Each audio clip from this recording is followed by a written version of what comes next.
Navbatdagi savolda she'riy parchada ravish turkumiga mansub so'zlarning sintaktik vazifasini aniqlang deyapti. Demak, gapdan biz ravishlarni topamiz va ravishning gapdagi sintaktik vazifasini aniqlar ekanmiz.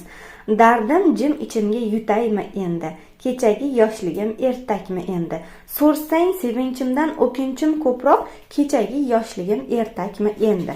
Demak, bu yerda endi degan 3 ta ravish bor va jim so'zi bu yerda holat ma'nosini bildirgan ravish so'z turkumiga tegishli so'zlar ekan. Boshqa ravish yo'q. Agar kim ko'proq so'zi ham bor ekan, uzr, ko'pga e'tibor bermoqman. Ko'proq so'zi ham ravish turkumiga oid 3 ta ravishni ma'no guruhiga oid so'zlar qatnashgan. Kechagi so'ziga adashib qolmanglar. Kechagi so'zimiz gi qo'shimchasini hisobiga sifatga aylanib ketgan.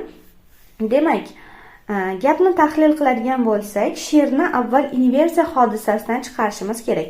Dardim jim ichimga yutaymi endi. Endi dardimni ichimga jim yutaymi deyapti.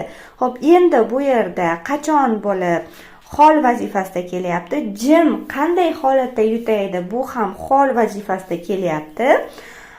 So'rsang sevinchimdan o'kinchim ko'proq deyapti. Bu yerda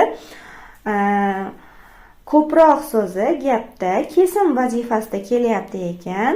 Nimadir ko'proqdir, nima ko'proq, o'kinchim ko'proq, nimadan ko'proq, sevinchimdan ko'proq.